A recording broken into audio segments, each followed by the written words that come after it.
नहीं, मैं ये समझता हूँ हार जीत से भी ज़्यादा इनका जो है ना एक तरीके से मुंह काला हुआ है। हार जीत तो होती रहती ही है, लेकिन जो इन्होंने डेमोक्रेसी की हत्या की थी, जो इन्होंने संविधान की हत्या की थी, जो इन्होंने अपने पावर का मिसयूज़ किया था, उसका पर्दाफाश हमारे माननीय सुप्रीम कोर्ट ने किया है। हम माननीय जज साहब का बहुत बहुत अभिनंदन करते हैं, स्वागत करते हैं कि उन्होंने हिंदुस्तान की डेमोक्रेसी को बचाया, उन्होंने हिंदुस्तान के संविधान को बचाया।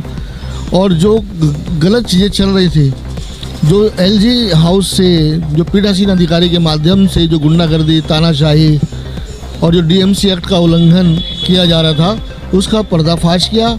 और मैं तो ये कहना चाहता हूँ, एलजी साहब उपराज्यपाल के पद के काबिल नहीं है, इनको इस्तीफ़ा दे देना चाहिए। ये जो इन्होंने छिछोरगर्दी कर, मैं तो यही कहूँगा छिछोरापन होता है ना, एक गली कूचे के जो लोग छिछोरापन करते हैं, इस तरीके का छिछोरापन इन्होंने किया है। राजनीति को इन्होंने जो है ना एक अपने घर की लौंडी बना दिया है कि जिसमें जो चाहें ये लोग कर लें। तो हम अगर ऐसे डेमोक्रेसी चलेगी तो बड़ा मुश्किल हो जाएगा। हमें तो ये लगता है कि अब हर मामले को लेकर सुप्रीम कोर्ट जाना पड़ेगा। तो ये देश के अंदर कोई राष्ट्रपति शासन तो है नहीं। देश में चुनी हुई सरकार है जो पिछले 2.5 महीने से घर में बैठी हुई है, जिसको जो शपथ भी 2 महीने बाद दिलाई गई। मेयर का चुनाव नहीं कराया जा रहा है, धींगा मस्ती हो रही है। तो देखिए, पूरे हिंदुस्तान के अंदर बीजेपी का पर्दाफाश हुआ है, मोदी सरकार का मुंह काला हुआ है।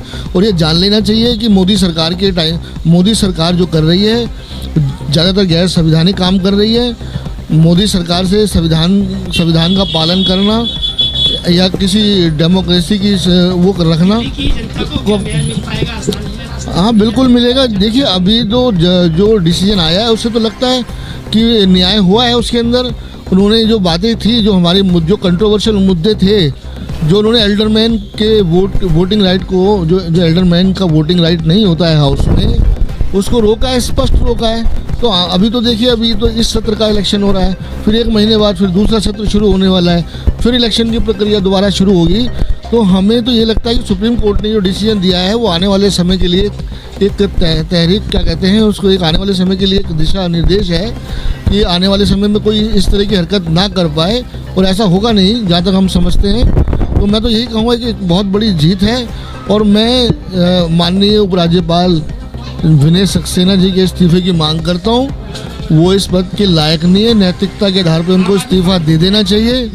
जो एक तरफ जीत मिली है, एक तरफ दिल्ली सरकार के अंदर जी, ये सच्चाई की एक विभाग की हज कमेटी, वहाँ पर बीजेपी ने अपना चेयरमैन नियुक्त किया है, तो वहाँ कहीं ना कहीं बीजेपी आम आदमी पार्टी को पराजित जी होना पड़ा है। तो क्या नहीं, पराजित हम नहीं हो रहे, पराजित आम आदमी पार्टी पराजित नहीं हो रही है। पराजित तो हमारा संविधान हो रहा है, पराजित हमारी डेमोक्रेसी हो रही है। अगर हज कमेटी के अंदर जो धींगा मस्ती से जो चेयरमैन बनाया गया है, वहाँ पे भी सुप्रीम कोर्ट के आदेश, वहाँ पे भी जो है संविधान का उल्लंघन, बिल्कुल गैर संवैधानिक प्रक्रियाएं अपनाई गई हैं। नहीं, हमारा तो मानना है कि हमारी पार्टी तय करेगी। अब तो यही रास्ता रह गया है कि अगर कहीं न्याय नहीं मिलता तो सुप्रीम कोर्ट में जाएं। तो ऐसे देश कैसे चलेगा?